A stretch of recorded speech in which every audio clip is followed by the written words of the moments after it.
The crown prince enters and confesses that Gyare is indeed an assassin, but he is the one who asked her to wear the assassin's clothes because they knew each other before the king's party, and they were in a romantic relationship.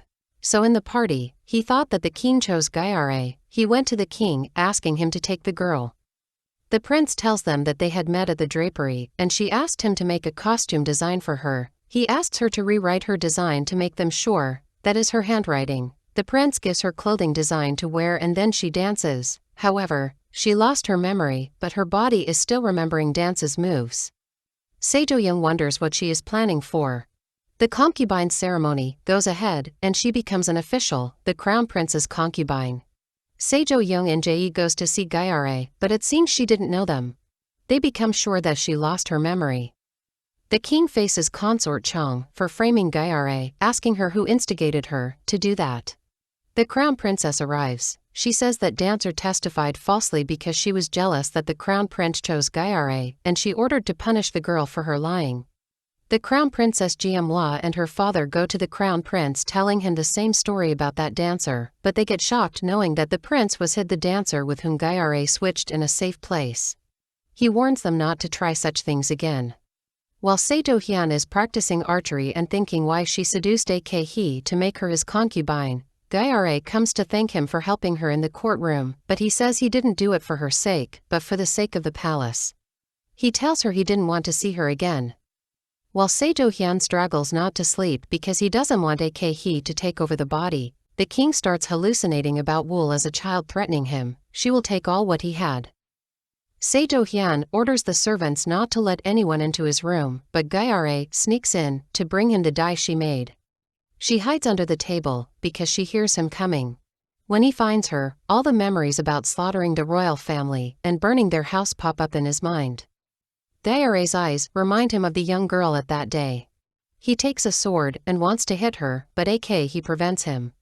She gets shocked seeing the prince changes from hot to cold and the change of his eye color. At the end of this battle between Sejong and He, the prince faints.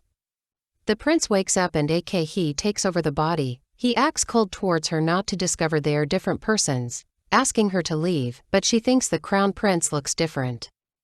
He gets angry seeing the dyes she made and the letter she wrote that she thanks him for saving her and she will leave tonight because Sejong has already permitted her to go. He sent Jin Seo to prison, and servant Nung is demoted to laundry because the last time, they burned Suma incense, forcing him to sleep. He goes to Gyare's room. He tells her the story of his body, that when his father ascending the throne, an evil spirit entered his body, and that evil spirit is Sejong, the one who she likes him. He tells her that there is a way to get rid of that evil spirit, and he can only do that with Gyare by his side, and she agrees. While she is back to her room, Jae shows up and tells her that someone wants to kill her. He tells her to come with him, but she refuses. He gives her a dagger with a written message saying she will need it when she gets her memories back. Gyare disguises in her servant's clothes and joins servant Nung where he is doing laundry. She tells him about the evil spirit. Servant Nung tells her that He is the evil spirit, not Sejong, and she shouldn't trust him. Meanwhile, He visits Chunta and asks him to help lock up Sejong. Chunta asks him to bring an object that harbors the crown prince's energy, write his name, and call out Chunta. They will lock up Sejong in a ritual called Bonghamsel, which involves crushing an evil spirit with the divine power to lock him away. Chunta asks him not to meet with Gyare because the feelings of love weaken him, and Bonghamsel will be unsuccessful. Servant Nung sends Gyare to see Chunta and asks her to help save Sejong. When Chunta sees her, Chunta immediately recognizes her eyes as those of someone who has lost her memory. Chunta thinks that Gyre's visit is to ask about memory loss. Gyare realizes that Chunta can help her, and she begs for her help, but Chunta says she will think about it. Meanwhile, He finds Sejong's precious hair clip and writes Sejong's name as Chunta told him. While someone attacks Gyare in her room, Chunta comes to help with her memories and kills the assassin, too.